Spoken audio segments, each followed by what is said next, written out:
Hi everyone, welcome to today's Facebook Live. I am Dr. Andi. I'm going to be answering all of your keto questions today.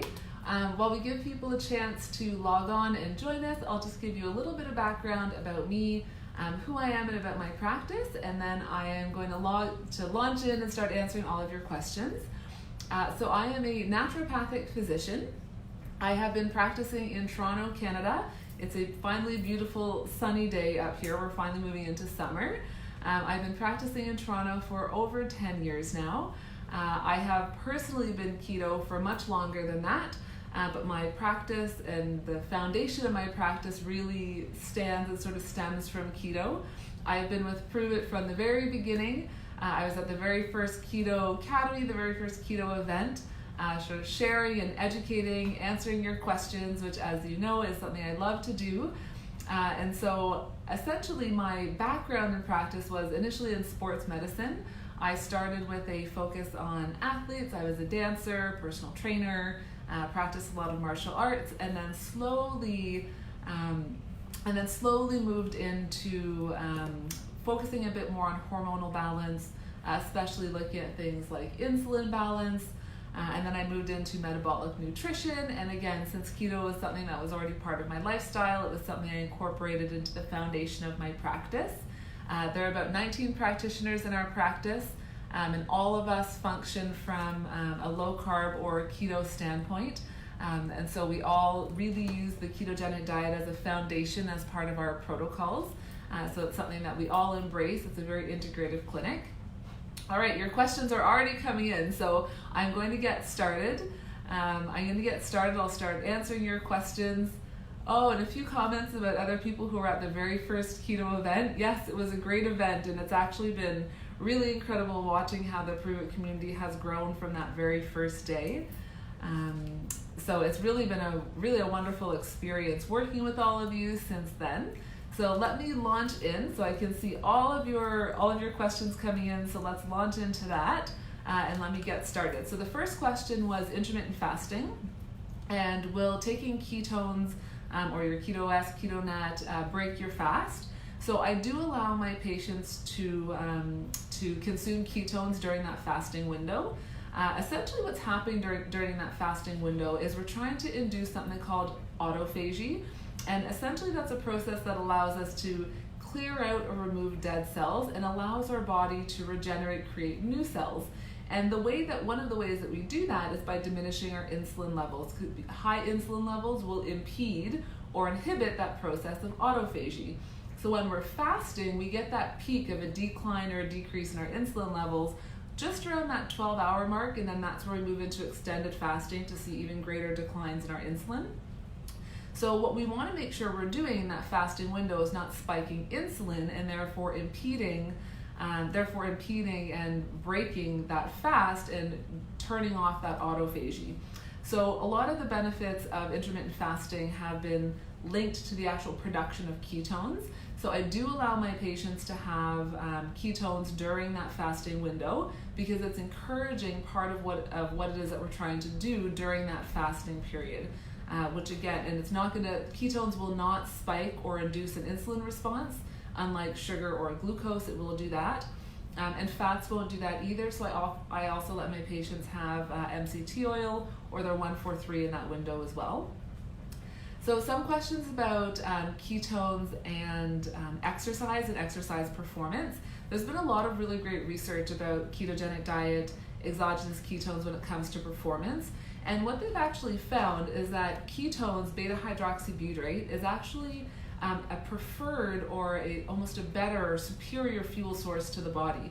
When we consume ketones or when we use beta-hydroxybutyrate, we can create energy or ATP, and when we do that, when we use BHB to create ATP or energy, we actually use less oxygen. So a lot of people will say that they're consuming ketones prior to a workout and they find that they have an enhanced performance. Their endurance is a little bit longer, or their weightlifting is a little bit better, and that's because it's allowing us to create that energy and use less oxygen while we do it. We also know that the ketones are a superior fuel source for the brain as well. So that's where a lot of people will notice that difference with mental clarity and with focus, because that beta-hydroxybutyrate can be used as a fuel source in the brain. So I was seeing some questions about weight loss. And I think one of the questions about weight loss was someone whose weight loss has stalled at 2 weeks, or at 2 weeks you haven't seen the weight loss results you want. So I'm just going to touch on weight loss overall. Essentially with the ketogenic diet, the first thing I like, or exogenous ketones, sorry, the first thing I like to remind everyone is that it's not a weight loss supplement.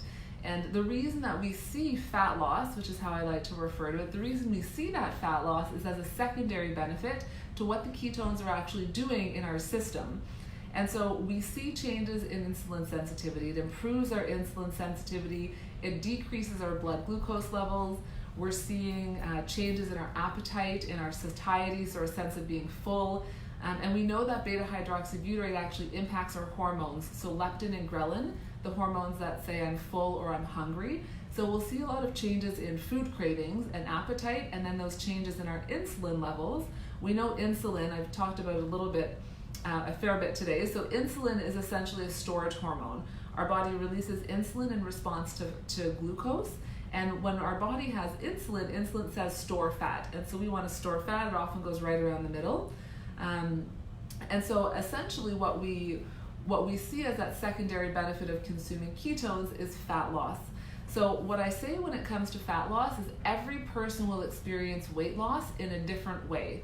And the weight loss will actually, some people will experience weight loss much faster, but it depends on your personal metabolic state. And I see another question asking, is weight loss due to the diet or the ketones? There are some people who engage in, or who elevate their blood ketone levels through supplementation alone, and they don't engage in a ketogenic diet, and they will still see benefit when it comes to fat loss. You do see benefit as well when you merge both a keto diet and exogenous ketones, so you will see benefit when you put them both together. But for those, a lot of people aren't quite ready to move into a ketogenic diet based on their metabolic state. Their body can't go into ketosis just yet. For some people it might take 4 or 6 weeks. Other people it can take 3, 4, 5 months, again depending on that metabolic state. So the exogenous ketones can be really helpful in meeting those fat loss goals when someone can't follow the ketogenic diet. So again, it could be the diet will enhance the results, but you will still see results when you're consuming exogenous ketones as well. And so when it comes to someone who's saying they're not seeing those weight loss results as quickly, it's just a matter of understanding what your own metabolic state, or where you are from your own metabolic state, and then you have to make sure you're looking at other factors that might be impeding your ability to lose fat. So if you're a woman, you're moving into menopause, a man moving into andropause, hormonal imbalance, stress, microbiome dysfunction, systemic inflammation, all of those things will impede your ability to lose weight. So you have to make sure that you're addressing your medical conditions as well to make sure that you're getting those optimal results. So some questions about depression and postpartum depression. So there's been some really interesting research looking at the role of beta-hydroxybutyrate in depression.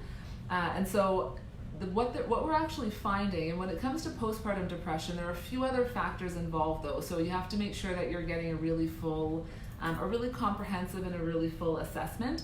Postpartum we often see is due to that massive or rapid decline of progesterone. So you have to make sure that you're also managing the hormones and what's happening after you've given birth. So there are some other factors there that you really need to consider.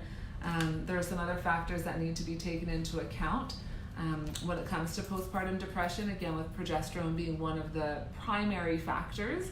So make sure you get that checked out as well.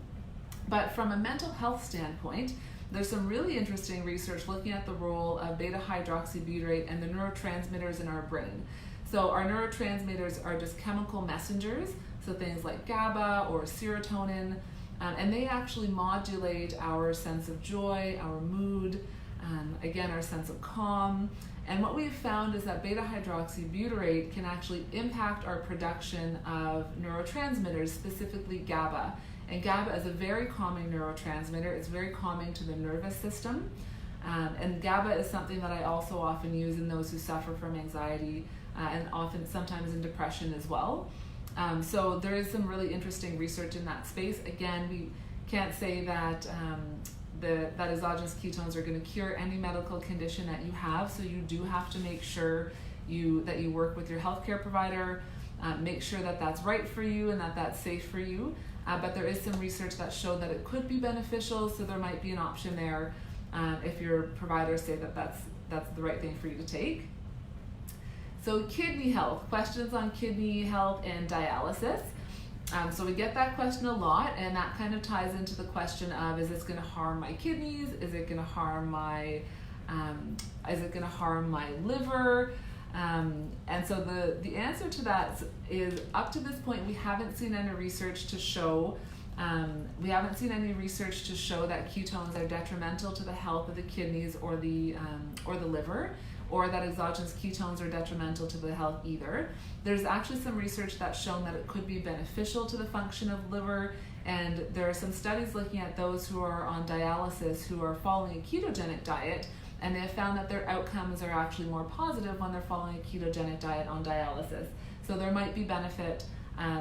There could be some potential benefit from taking exogenous ketones, but you absolutely have to work with your healthcare provider and make sure that they say that that's safe for you, because there are a lot of other factors going on when it comes to someone who has impaired kidney function and who is on dialysis. So gallbladder, can you take exogenous ketones, or any concerns around exogenous ketones or the ketogenic diet when you don't have a gallbladder? The concern is often the consumption of fats. And so anytime I have a patient who's had their gallbladder removed, right off the bat, I have them taking a digestive enzyme with ox bile. And so we're trying to replace the function of the gallbladder. And so the concern is that after it's been taken out, we can't digest fats effectively. So you do have to take that into account if you're following a ketogenic diet. You absolutely have to take that into account for a ketogenic diet, because it is a higher fat diet. So you have to make sure that you're taking your ox bile. But when you're taking exogenous ketones, it's not so much of a concern, because exogenous ketones, you're not consuming high fat sources. Again, you have to check with your healthcare provider, but not having a gallbladder shouldn't be an issue when it comes to consuming exogenous ketones. So measuring your measuring your ketones. If someone's been taking the ketones, they're measuring through urine and are not seeing a high level. So essentially, when we measure our ketone levels, we want to measure our ketone levels in our blood. Urine and breath are not the most accurate way to measure our ketone levels. Once our body is adapted to using ketones or making use of our ketones, they are water soluble, so they won't accumulate, they won't store in our tissues, our body won't store them. If you don't need them, they're released in the urine. And so that's why people will often measure the urine ketones to determine if they're in ketosis. But as your body becomes more adept at using the ketones, fewer will be released through your urine.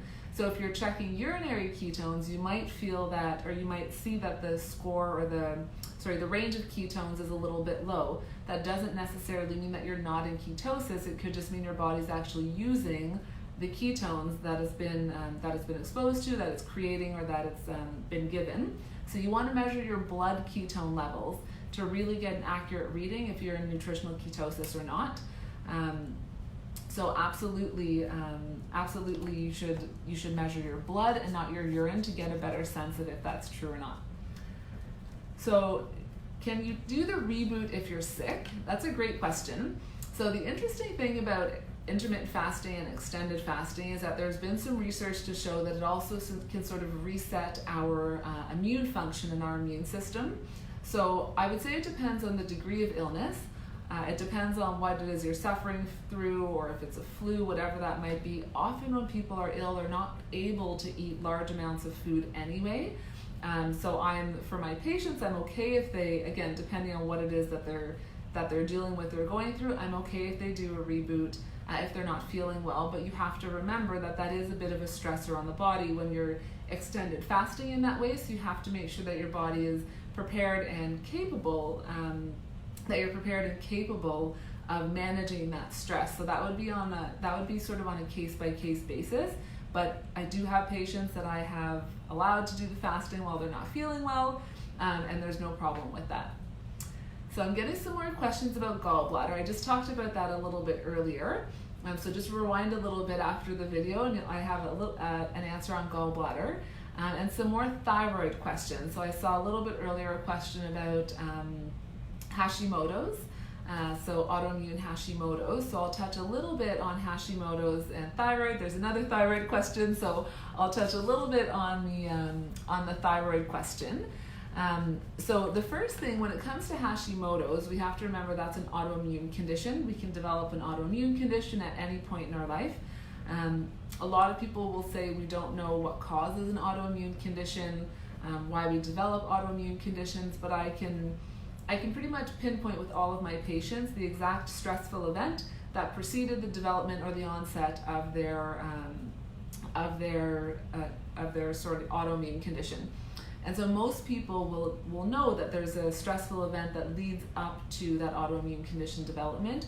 We know that stress causes a lot of free radical damage in the body, oxidative stress in the body. So when it comes to an autoimmune condition, we see underlying factors that might be contributing.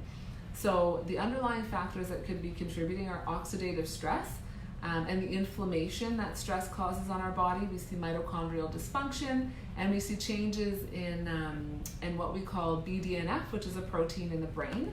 So I'll talk a little bit about all of those. So oxidative stress is what we talk about when we talk about free radicals. So you've probably heard people talk about resveratrol or drink your red wine for your resveratrol levels. It's because it's an antioxidant binding some of those free radicals created due to oxidative stress.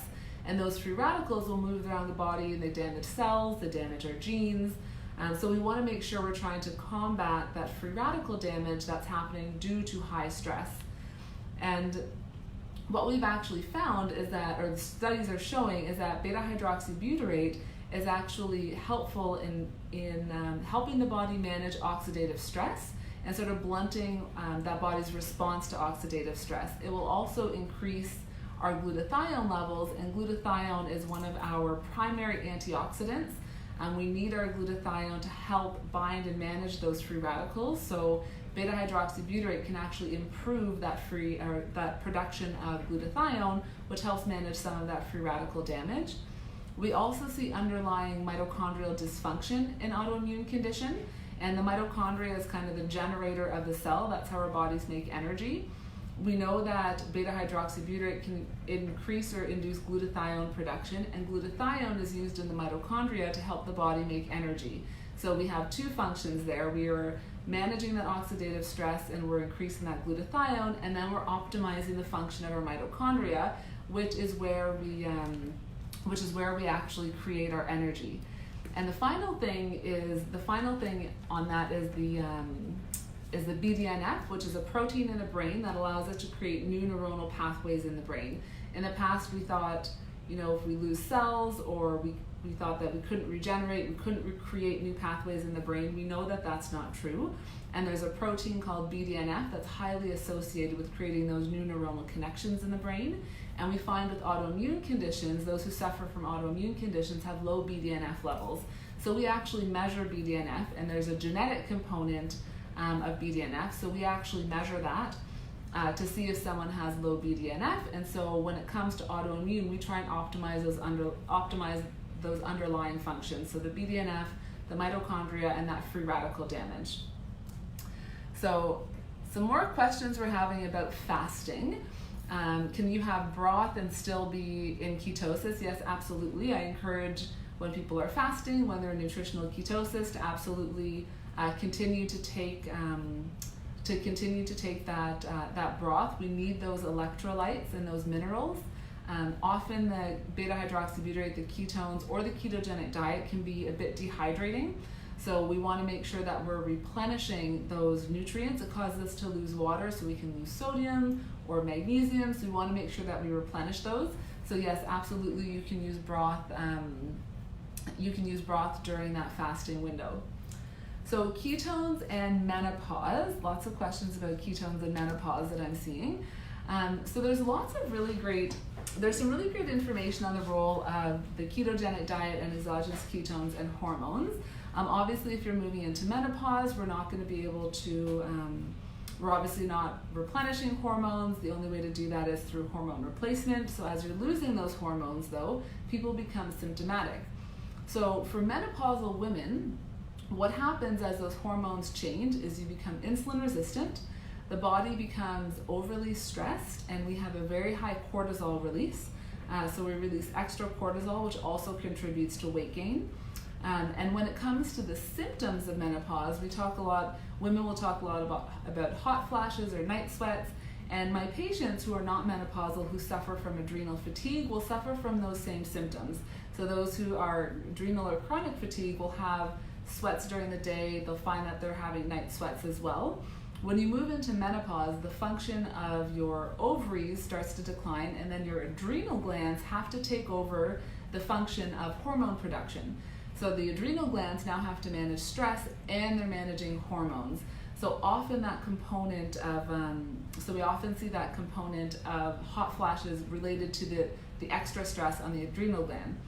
So we've actually found, the research has actually shown that beta-hydroxybutyrate does play a role on our HPA axis, which is our stress axis, the axis that comes from the brain and goes into our adrenal glands and causes the release of hormones. So it actually has a cortisol, I should say, which is our stress hormone. So it actually has a beneficial impact on that HPA axis.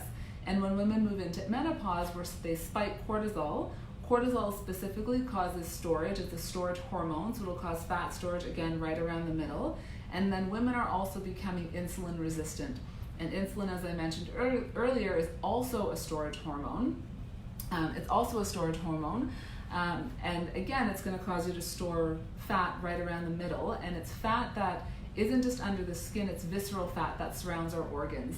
So it's the fat that increases our risk of metabolic syndrome. So there could be some benefit from the exogenous ketones when you move into menopause, from managing the insulin resistance, managing that enhanced stress or that HPA axis, and helping to manage that and to bring down that insulin resistance a little bit so we don't release or produce as much of those fat storage hormones. So there could be some benefit as well. Again, it's not going to replace any hormones that we've lost. But yes, there could be benefit. And in menopause, I see a lot of women who suffer from brain fog, cognitive decline. It is very frequently hormonally related because we've lost a lot of those hormones in the brain that we need for cognitive function. But we know that ketones are a very powerful fuel source for the brain, so there could be some benefit as well when it comes to that cognitive function or that brain fog that women report that they experience as well. So questions about diabetics and the REBOOT. So I'll talk about diabetics just sort of in general, and then I'll talk about diabetics with respect to the REBOOT. So diabetics are probably the group of people who do need to be very aware when they engage in a ketogenic diet or if they engage in exogenous ketones. So the concern is always the risk of diabetic ketoacidosis. If your body creates insulin, there's sort of a feedback loop where ketoacidosis is not physiologically possible. If you have insulin in your body, you cannot go into diabetic ketoacidosis. And so the problem with those who have type 1 diabetes, obviously, is that they don't make insulin. And then in late stage type 2 diabetics, they may also be dependent on insulin. So we also know, though, that the exogenous ketones can help improve insulin sensitivity. So when it comes to diabetics, I always say you have to work with somebody who is knowledgeable or well-versed when it comes to ketones, exogenous ketones, ketogenic diet, and you have to measure your blood ketones as regularly as you measure your blood glucose levels. And you also have to be a controlled diabetic. You have to make sure you take your medication regularly.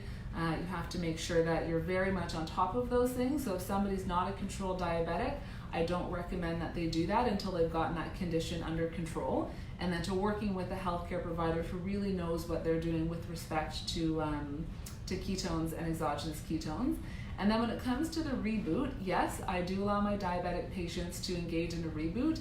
Again, you have to work with your provider, because if you're on medication, I don't want you to become hypoglycemic. So there are some adjustments to medication that might have to happen while you're moving through the REBOOT. So you just have to be cautious if you're diabetic, and make sure that these are things that they're things that you're monitoring regularly. So edema. So I think that means if you've taken exogenous ketones and you're experiencing swelling, that usually is related to dehydration or loss of some of those minerals. It's a little bit counterintuitive, but it does mean that you need more fluid and more minerals. So I would add in the Mitoplex. I often encourage people to put the Mitoplex right into their ketones and just take them together. You can mix it right in, that's absolutely no problem at all. And that sort of will help with any of that swelling that you might experience, will help to replenish any of those minerals that you may lose. And so I'm going to end today on the question of how do I take ketones during the day? What do I suggest? How do I suggest people take them? So my suggestion is I usually encourage taking them twice a day. So I encourage intermittent fasting, which is that 16-hour fast from dinner until your first meal the next day. I encourage 16 hours about 5 times a week, 24 hours once a week, and a reboot once a month. And then during that fasting window, I encourage ketone consumption, as well as that MCT oil, which you can put in your coffee or not, completely up to you, but your MCT oil in that window as well. And then later on in the day, in the afternoon, around 3 o'clock, kind of where people usually experience an energy dip, that's where I'll encourage the second serving, or right before a workout, so you can get some of the benefits to really fuel your workout right before you go into the gym. So that's often what I'll recommend. I do have some patients I have taking more than twice a day. When I'm looking for a therapeutic outcome, I might ask somebody to take it 3 times a day. It just depends on what it is that we're treating. As I mentioned before, it would be very, very difficult to overdose on ketones because they're water soluble. So if your body isn't using them or making use of them, they're just going to be eliminated through your urine. So I hope I answered all of your questions. I know we have some really great events coming up in this weekend, one down in Mexico and one in Toronto, and funny enough, I won't be in the one in Toronto now that we have one here. So I hope some of you will be in attendance. If you're going to be at either one of the events, please come and say hello, ask me your questions, share your story. That's always my favorite part of the Prove It community. And as always, I'll try and go through and answer any questions I missed. Enjoy the rest of your week, everyone.